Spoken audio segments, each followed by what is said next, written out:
Nuestras dos patrullas se dirigían hacia el río Yalu cuando vimos a los MiG que venían directos hacia nosotros. De reojo vi a un MiG que se acercaba por debajo de mi compañero.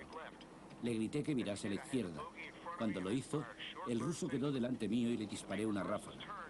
El MiG viró y eso me permitió ponerme tras él. Me acerqué a unos 150 metros y volví a dispararle.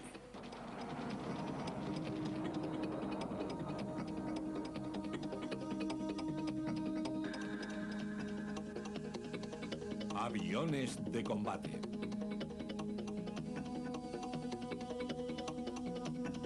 Guerra aérea sobre Corea.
La Guerra de Corea estableció la línea divisoria entre dos tipos de conflictos.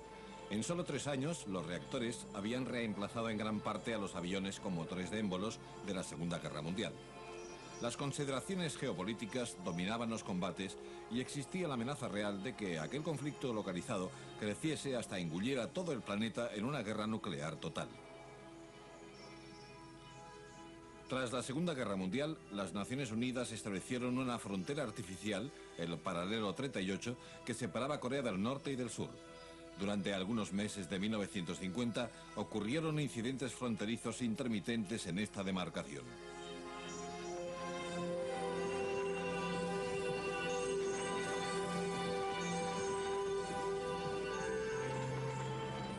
Estos incidentes escalaron hasta convertirse en hostilidades abiertas el 25 de junio de 1950, cuando tras una movilización masiva y secreta, 8 divisiones del ejército de la Corea del Norte comunista cruzaron el paralelo 38 e invadieron la prooccidental, nominalmente democrática República de Corea. El objetivo era reunificar todo el país bajo un único gobierno comunista. La cobertura aérea la proporcionaron 2 regimientos de aviones de combate de fabricación soviética. La resistencia de las Fuerzas Armadas del Sur fue rápidamente aplastada.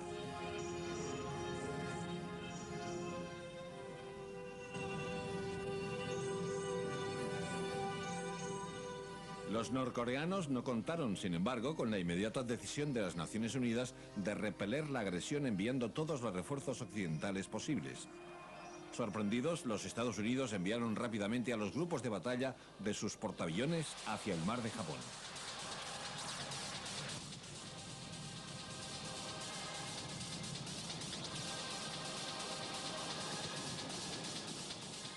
A medida que las fuerzas norcoreanas avanzaban hacia el sur, la necesidad más urgente era la evacuación de sus ciudadanos y a los miembros del gobierno de Corea del Sur por vía aérea desde la capital, Seúl.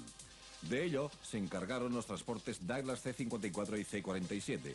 La cobertura aérea estuvo a cargo del único caza de largo alcance disponible inmediatamente en la zona, los F-82 Twin Mustang, más tarde complementados con los reactores Shooting Star, ambos tipos con bases en Japón.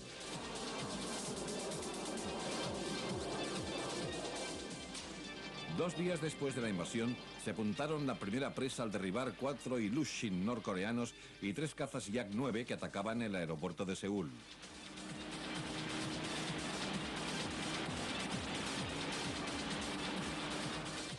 Los comunistas avanzaron rápidamente hacia el sur, capturando Seúl y su base aérea de Gimpo el 28 de junio. La US Air Force se dio cuenta de que la necesidad más inmediata era el apoyo a las tropas desde el aire, por lo que rápidamente envió 3 alas de cazabombarderos F-51 Mustang al campo de batalla.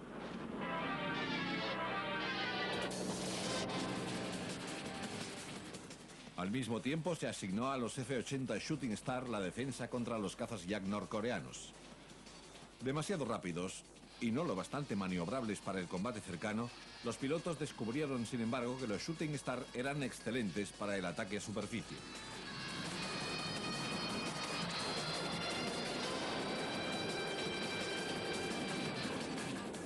Con el compromiso de apoyar la defensa de Corea del Sur, la ONU reunió a toda prisa fuerzas terrestres para frenar el avance comunista.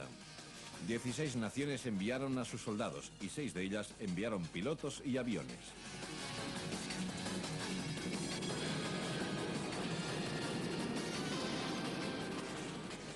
Con mucho, la mayor contribución llegó de la US Air Force, cuyas fuerzas en el teatro aumentaron rápidamente. Los bombarderos ligeros B-26 Invader desde Ashia, en Japón, y los pesados B-29 Super Fortress desde Guam contribuyeron a formar una fuerza de ataque considerable.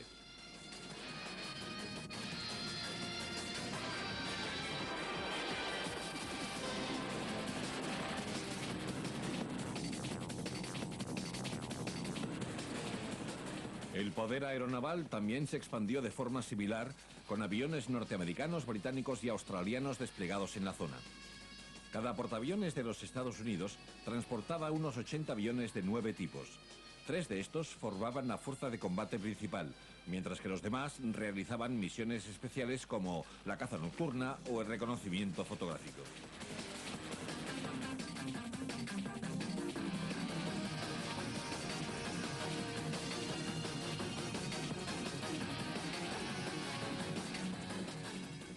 El principal avión de combate de la Navy en Corea fue el Douglas Skyrider. Armado con 4 cañones de 20 milímetros, era un avión de guerra resistente con una sorprendente capacidad de carga bélica. El Skyrider podía transportar casi 4 toneladas de bombas y cohetes.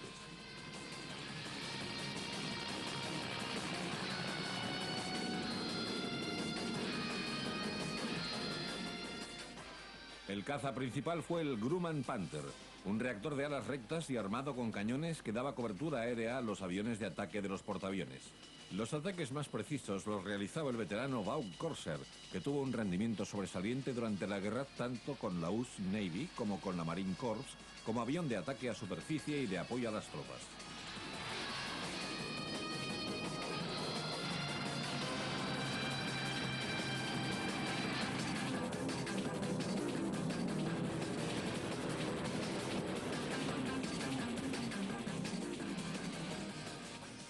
También tuvo una contribución significativa al poder aéreo la Fleet Air Arm, el arma aérea de la flota, cuya fuerza estaba compuesta exclusivamente por aviones con motor de pistón, los cazabombarderos Fairey, Firefly y los Supermarine Seafire y los cazas Sea Fury. El Hawker, sin duda, el mejor caza de hélice que jamás haya existido, pero uno de los más rápidos.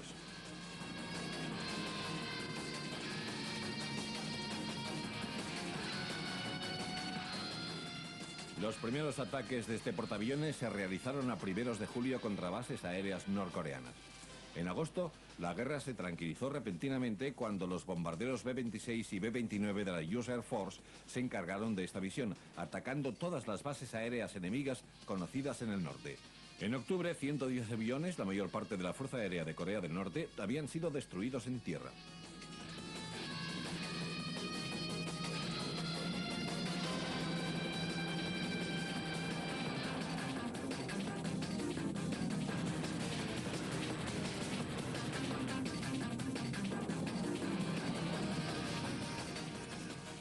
La destrucción de esta amenaza aérea permitió a los B-29 llevar a cabo sin apenas oposición ataques contra objetivos industriales del norte.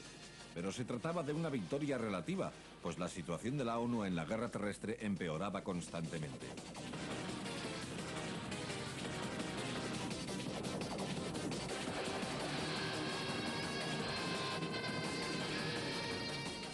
El ejército norcoreano seguía avanzando a grandes pasos y se amplió la campaña de interdicción para atacar rutas clave de suministros hacia el sur, puentes y carreteras, y también para cortar el avance de las columnas acorazadas norcoreanas.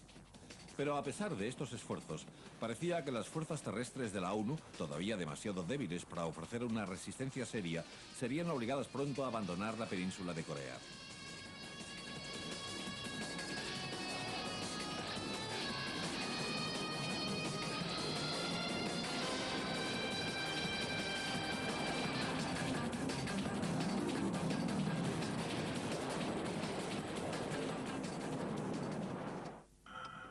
En septiembre, el ejército de Corea del Norte había capturado todo el sur, excepto una pequeña zona en el extremo sudeste, conocida como el perímetro de Pusan, en constante amenaza de ser capturada. Sin bases aéreas utilizables en Corea del Sur, casi todas las operaciones aéreas de la ONU en esta época tuvieron que llevarse a cabo desde los portaaviones de la US Navy o desde Japón. Las fuerzas de la ONU necesitaban una jugada estratégica espectacular si querían salvar Corea. El 15 de septiembre, el comandante de todas las fuerzas de la ONU en Corea, el general Douglas MacArthur, lanzó un potente ataque anfibio, la Operación Chromite, sobre Incheon. El desembarco de la primera división de marines, el mayor asalto anfibio desde el día D, fue una obra maestra estratégica de ejecución brillante.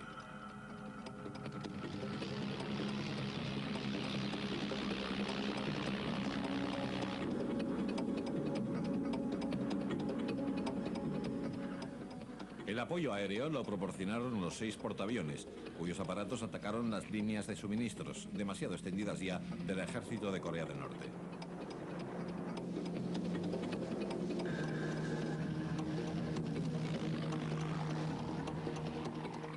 La apuesta de MacArthur salió bien. El desembarco fue coordinado con una ofensiva terrestre desde el perímetro de Pusan. En poco tiempo, el ejército comunista era sistemáticamente destruido. A los 2 días, las tropas de la ONU recuperaron la base aérea de Gimpo. La propia Seúl estuvo en manos de la ONU al día siguiente.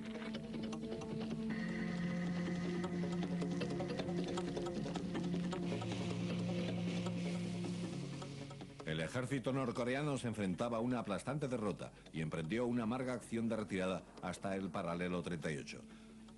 A finales de septiembre quedaban pocas fuerzas comunistas organizadas al sur de la frontera.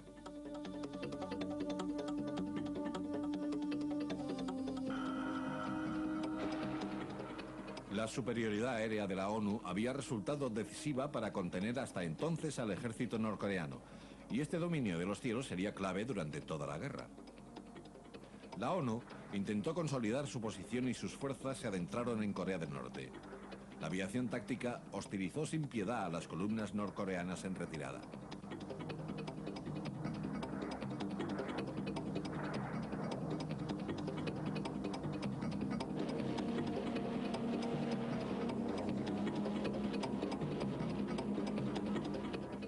Las fuerzas de la ONU avanzaron hasta el corazón de Corea del Norte, capturando la capital, Pyongyang, el 19 de octubre. Su intención, autorizada por la ONU, era evidentemente asegurar la paz en toda la península de Corea. La aviación de la ONU empezó a operar desde las bases aéreas capturadas a Corea del Norte. Wonsan se convirtió en una base para los Corsair y los cazas nocturnos Tiger Cat del Marine Corps.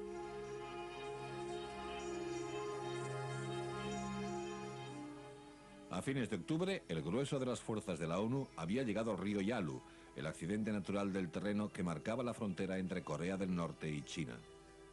Cuando la USAF empezó a desplegar sus fuerzas en el teatro, pareció que las tropas de la ONU volverían a casa por Navidad. La guerra de Corea habría terminado tras solo 3 meses de combate, junto al retorno a la mesa de negociaciones, si la China comunista no hubiera amenazado con la intervención armada en apoyo de Corea del Norte. China inició una concentración masiva de fuerzas armadas a lo largo de la frontera.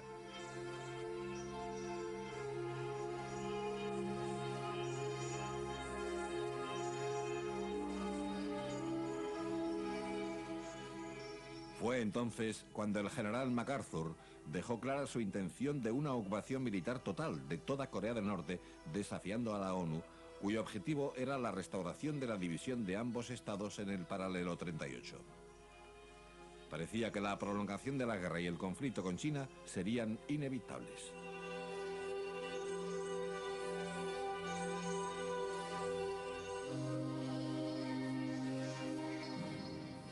El 3 de noviembre, unas 50 divisiones chinas, equivalentes a entre 300 y 400.000 hombres, cruzaban el río Yalu. El ataque consiguió la sorpresa casi total. La guerra de Corea se intensificó de forma drástica, ya que los chinos atacaron en toda su extensión la línea del frente de la ONU. Todos los aviones disponibles de ataque al suelo acudieron para cubrir la retirada.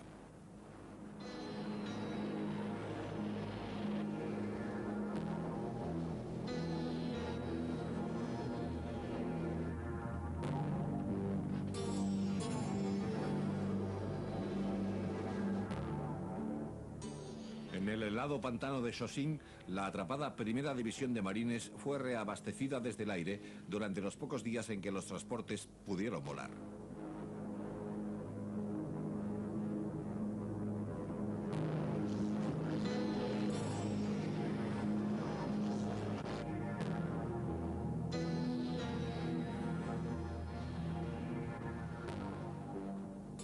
La potente fuerza expedicionaria de portaaviones 77 de la US Navy navegó hacia el norte para lanzar duros ataques contra los chinos que cruzaban el Yalu. Además de los ejércitos chino y norcoreano, los aviones tenían que luchar contra otro enemigo, el invierno.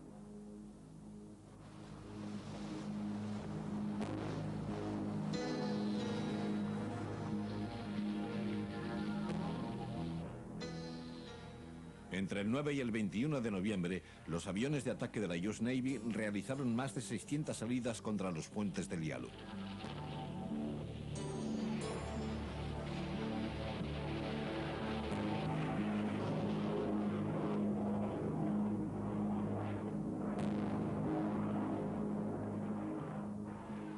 Los Shooting Star de la US Air Force también tuvieron un papel destacado cubriendo la retirada de la ONU.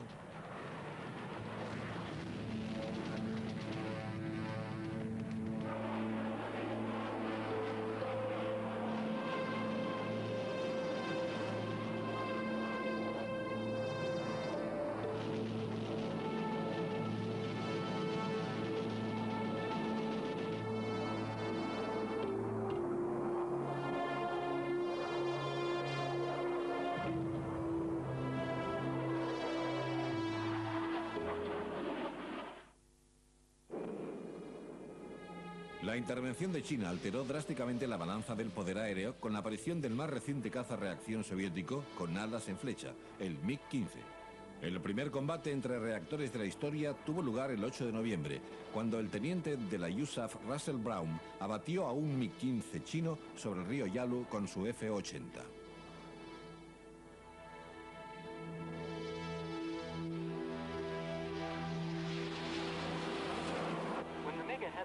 Cuando el MiG que tenía delante viró a la izquierda, le corté el paso y lancé 4 ráfagas cortas con mi calibre 50. Yo volaba casi 1000 kilómetros por hora, pero aún así no podía acercarme a él. Cuando lo tuve a unos 300 metros, supe que era entonces o nunca y le disparé una ráfaga larga.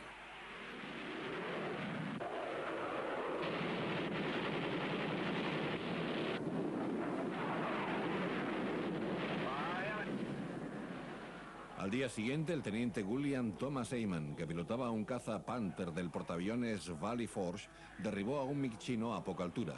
La US Navy estrenaba así su marcador de MiG derribados.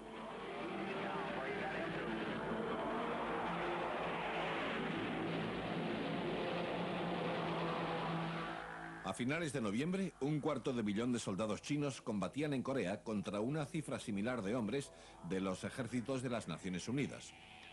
Los chinos avanzaron hacia el sur, logrando la sorpresa táctica y estratégica total.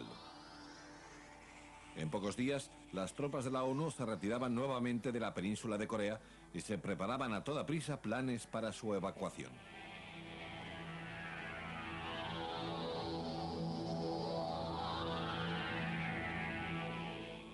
A finales del año, la ofensiva china se interrumpió y a fines de enero de 1951 se había estabilizado una nueva línea del frente justo al sur del paralelo 38.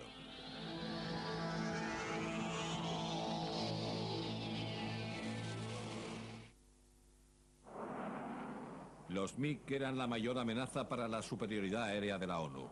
Volando desde bases inmunes a cualquier ataque aéreo, su rendimiento transónico era muy superior al de todos los aviones de las fuerzas de la ONU, lo que obligó a la US Air Force a replantearse sus prioridades tácticas en Corea.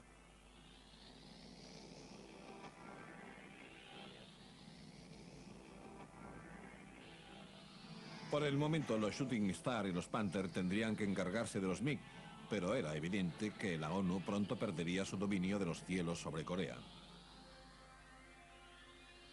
El alto mando de la USAF respondió enviando un ala de Sabre, el único avión aliado capaz de enfrentarse al MiG en condiciones bastante similares. Se erigió la 4ª ala de caza e interceptación, probablemente la mejor unidad de cazas a reacción de la USAF. Muchos de sus pilotos eran veteranos con mucha experiencia en combate en la Segunda Guerra Mundial. Con la llegada del invierno coreano llegaron 3 escuadrones que montaron su primera misión histórica el 17 de diciembre.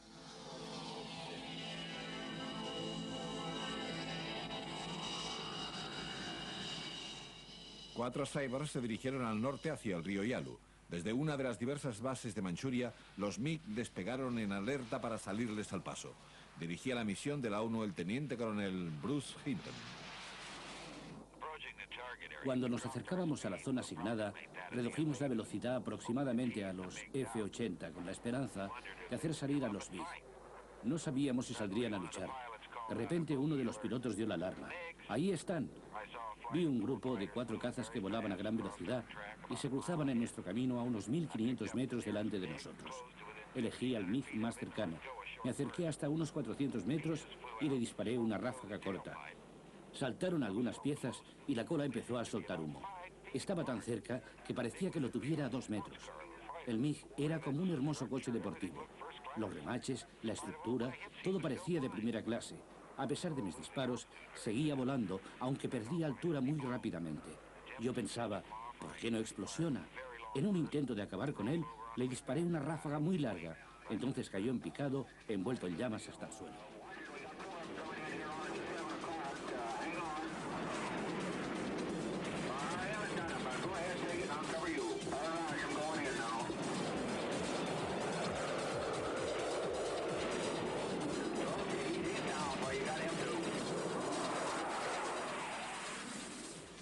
Equipado con 6 ametralladoras de calibre 50, el F-86 estaba relativamente poco armado. En muchos casos posteriores, el robusto caza comunista soportaría enormes daños durante la batalla, pero conseguiría volver a la base. De vuelta a Kimpo, resultó que Hinton había disparado casi todos los 1800 cartuchos de munición durante el combate. El día 22 cayeron otros 6 MiG durante un enfrentamiento. A finales de diciembre de 1950, los pilotos de Sabre habían demostrado que podían dominar a los MiG.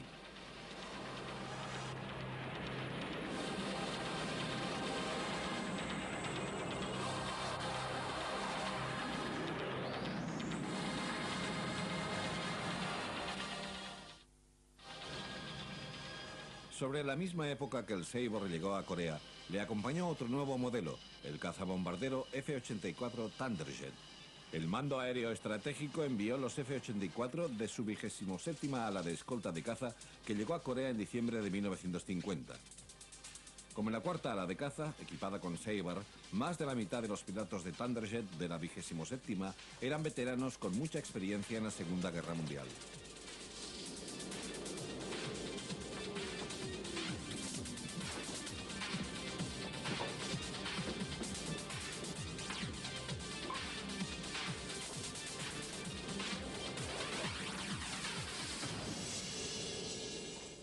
Las misiones de los F-84 eran destruir el poder aéreo enemigo, dar apoyo a las fuerzas terrestres de la ONU y atacar las rutas de suministros comunistas. Sustituyendo el F-80 y el F-51, el Thunderjet demostró ser un cazabombardero robusto y excelente. Con frecuencia, los pilotos lograban regresar a sus campos de aviación a pesar de los daños de la batalla. Y, sorprendentemente, los Thunderjet se anotaron las primeras presas de la ONU en 1951 al derribar 5 MiG a finales de enero.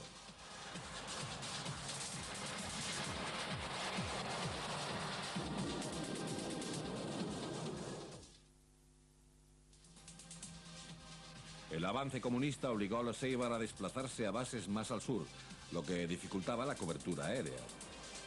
El trabajo de los portaaviones estadounidenses, británicos y australianos se hacía aún más importante.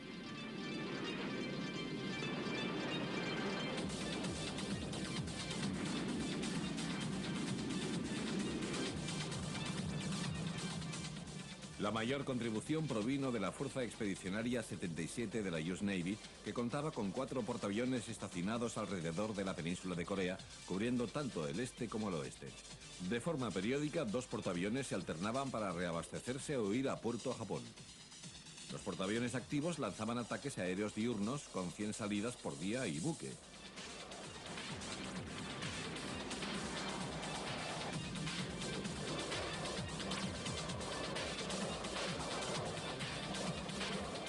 Mientras los comunistas concentraban sus fuerzas para la ofensiva de primavera de 1951, los aviones navales se anotaron dos éxitos notables.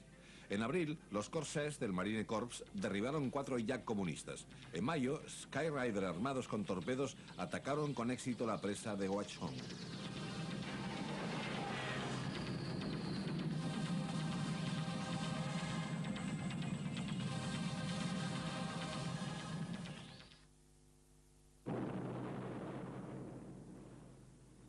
Hasta ese momento, los bombarderos de la ONU habían llevado a cabo su campaña de interdicción sin apenas resistencia. Pero esta situación cambió desde enero de 1951, cuando los MiG empezaron a ofrecer una seria oposición. El 12 de abril, una batalla aérea de enormes proporciones enfrentó a 60 MiG contra 40 B-29 y 50 Thunderjet y Sabre de escolta. 3 bombarderos cayeron y otros 5 resultaron dañados, pero los norteamericanos destruyeron 7 MiG. Los artilleros de los propios B-29 reclamaron 10 derribados y muchos más dañados, cifras evidentemente exageradas. Se ordenó que los B-29 no volviesen a operar en la zona.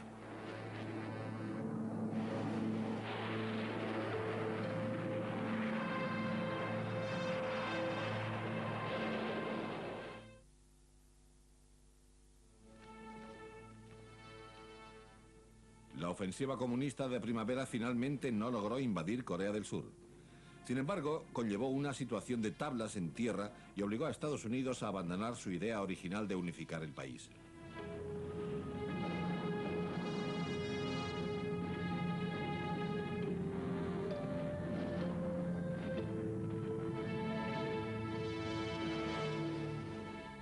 Con la atención puesta en la Guerra Fría con la Unión Soviética, Estados Unidos consideraba la Guerra de Corea como poco más que una distracción.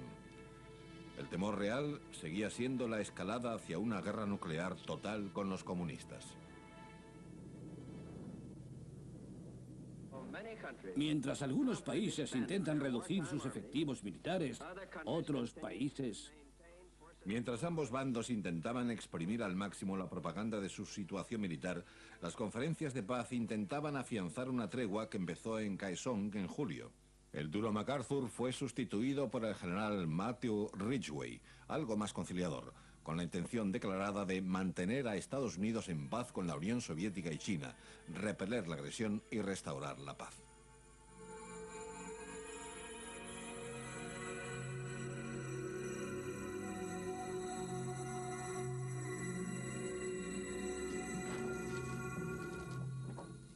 Una de las últimas operaciones planificadas antes del cambio de mando fue una ofensiva aérea masiva llamada en clave Operación Strangler, estrangulación, contra las rutas de abastecimiento comunistas que, debido a la vulnerabilidad de las líneas férreas, dependían casi exclusivamente de la red de carreteras.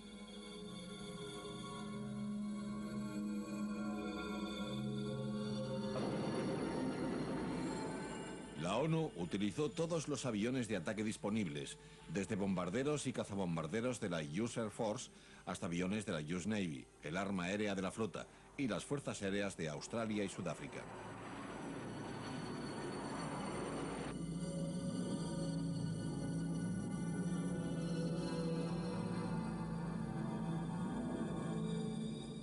Comenzó una ofensiva prolongada contra carreteras, puentes, almacenes de suministros y puertos.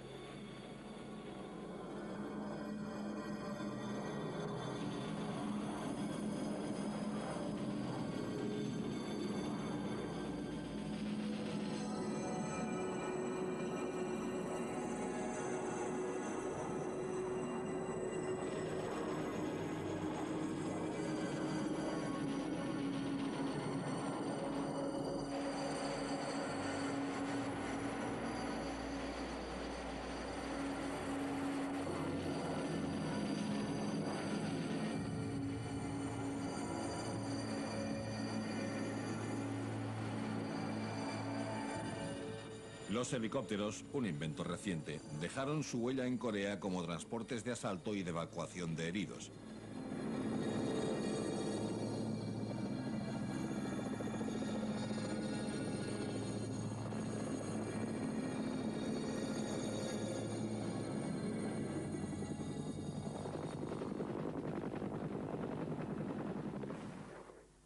Los aviones de apoyo a las tropas del Marine Corps, junto a los bombarderos B-26 de la Air Force, tuvieron mucho que ver con el acto de la ofensiva comunista justo al sur del paralelo 38.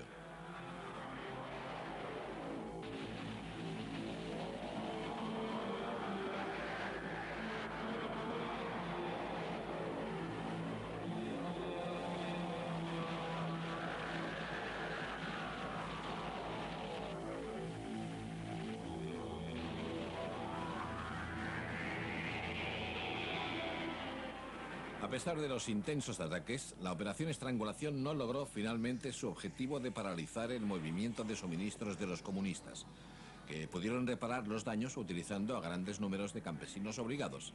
Y el reconocimiento fotográfico de la ONU demostró que este movimiento de tropas y suministros continuó sin apenas disminuir.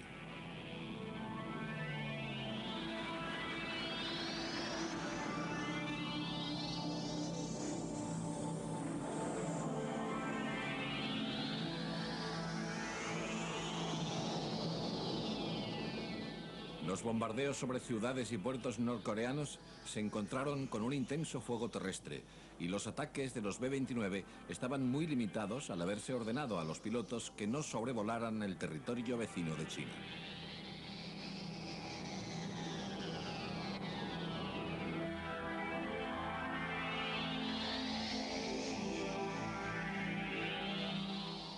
La operación provocó nuevos combates aéreos. En junio de 1951 se estimó que los MiG comunistas superaban numéricamente a los Sabre de la USAF por 450 frente a 90. El modelo F-86A era muy inferior en prestaciones al MiG y los norteamericanos desarrollaron a toda prisa una versión mejorada, el F-86E, que entró en operaciones de combate en septiembre. El modelo E presentaba una cola all-flying que permitía una mejor maniobrabilidad a gran velocidad.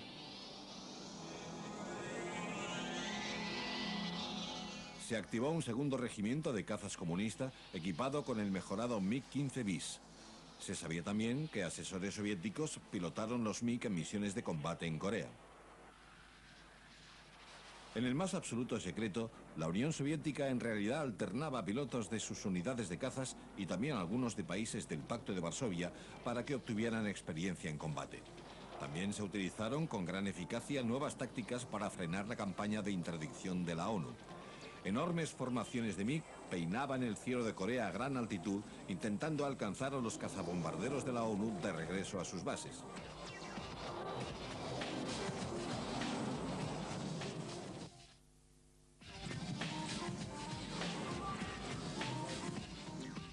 Las operaciones de la US Navy desde la costa este de Corea sufrieron un breve contratiempo a mediados de septiembre, cuando un Banshee, dañado durante una salida de combate, no acertó con los cables de frenado del portaaviones US Essex y chocó contra otros aviones estacionados. Resultaron destruidos 4 aviones y murieron 8 hombres. La retirada del Essex, para ser reparado, privó a los escuadrones de ataque naval de cobertura aérea durante 3 semanas.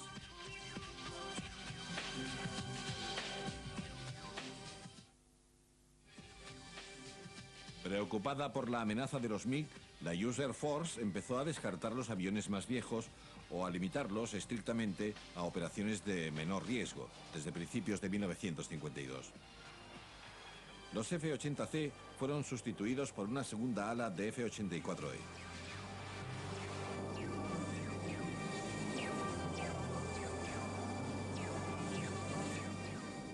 Se activó una nueva ala de Sabre y pronto el número de MiG destruidos empezó a aumentar significativamente. Los propios pilotos de los MiG se volvieron más agresivos y muchos combates tuvieron lugar a gran altitud, lo que favorecía a los MiG. A pesar de ello, la cuenta aumentó. 39 derribados en marzo, 44 más caídos en abril.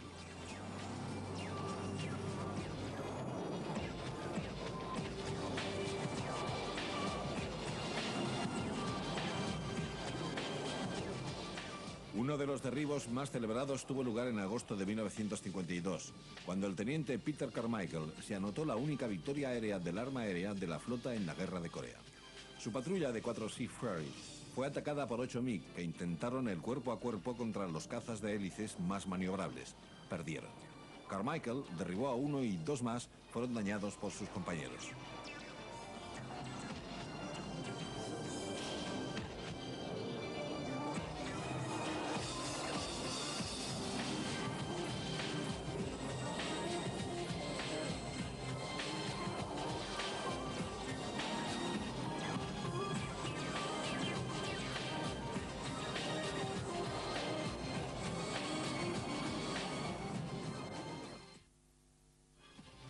En Panmunjom, las discusiones sobre repatriación de prisioneros prolongaron la guerra. Los combates terrestres seguían siendo sangrientos y crueles. Las líneas del frente se habían mantenido estables durante 1951 y en 1952 los chinos quisieron hacer avanzar su línea del frente palmo a palmo, colina a colina, a pesar de las enormes bajas sufridas.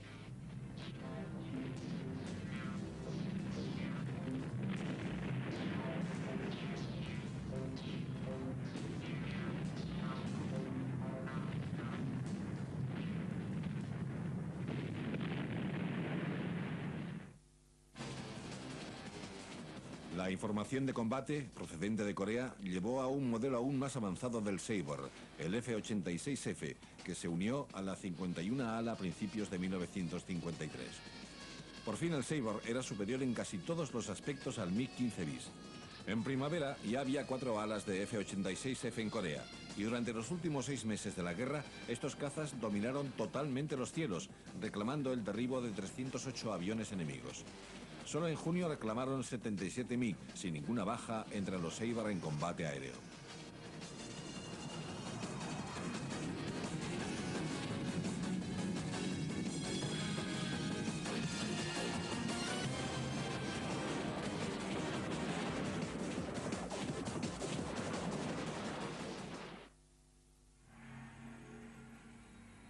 La muerte del líder soviético Stalin en marzo de 1953 produjo un profundo cambio de actitud de la delegación china en las conferencias de paz.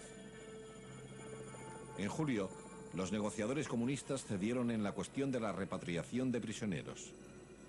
Y el 27 de julio, ambas partes acordaron un alto al fuego. La guerra había terminado.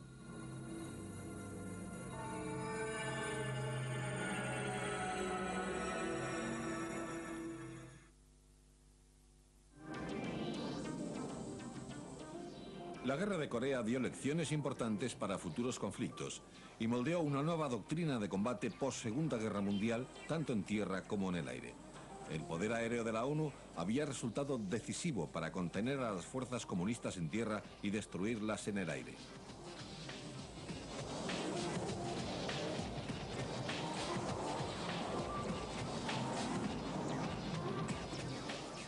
Con casi 400 MiG derribados, los Sabre consiguieron la impresionante proporción de casi 4 derribos por baja. Las cifras declaradas entonces fueron mucho más elevadas. Más de 300 se los anotaron 39 ases, una cifra exagerada pero que demostraba que el entrenamiento de los pilotos y la experiencia operacional puedan otorgar la superioridad en el combate a pesar de un rendimiento ligeramente peor de los aviones.